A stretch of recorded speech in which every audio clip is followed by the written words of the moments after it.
नमस्कार। नमस्कार। आज तारीख है 7 जनवरी। इतिहास में ये दिन विज्ञान, संचार और वैश्विक न्याय से जुड़ी कई बड़ी घटनाओं का साक्षी रहा है। चलिए शुरुआत करते हैं वर्ष 1610 से। इसी दिन महान वैज्ञानिक गैलीलियो गैलीली ने अपनी दूरबीन से बृहस्पति ग्रह के 4 प्रमुख उपग्रह आयो, यूरोपा, गैनीमीड और कैलिस्टो को पहली बार देखा।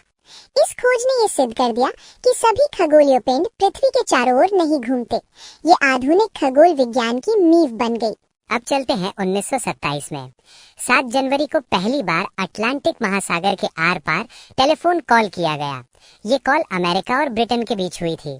इस घटना ने पूरी दुनिया को जोड़ने की दिशा में एक नई शुरुआत की। और अगर न्याय के इतिहास की बात करें तो 1946 में इसी दिन न्यूरनबर्ग ट्रायल्स के तहत नाजी युद्ध अपराधियों पर सुनवाई का एक महत्वपूर्ण चरण शुरू हुआ। ये आधुनिक अंतर्राष्ट्रीय कानून और मानवाधिकार न्याय प्रणाली का आधार बना। अब बात करते हैं भारत की। 7 जनवरी का दिन भारतीय स्वतंत्रता संग्राम की वैचारिक और सामाजिक यात्रा से भी जुड़ा हुआ है। स्वतंत्रता आंदोलन के दौरान जनवरी का ये समय महात्मा गांधी के प्रार्थना सभाओं, सामाजिक सुधार अभियानों और राष्ट्रीय एकता के संदेशों से भरा रहता था।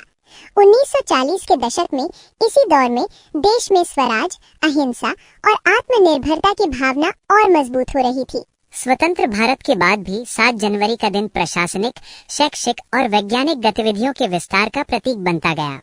देश में विज्ञान शिक्षा, तकनीकी संस्थानों और लोकतांत्रिक ढांचे को मजबूत करने की दिशा में कई महत्वपूर्ण निर्णय इसी कालखंड में लागू हुए। ये कहना गलत नहीं होगा कि 7 जनवरी हमें ये याद दिलाता है, भारत की प्रगति केवल संघर्ष से नहीं बल्कि विचार, शिक्षा और अनुशासन से बनी है। तो श्रोताओं, 7 जनवरी का इतिहास हमें सिखाता है कि खोज, संवाद और न्याय तीनों मिलकर सभ्यता को आगे बढ़ाते हैं। कल फिर मिलेंगे एक नई तारीख और नई ऐतिहासिक कहानी के साथ।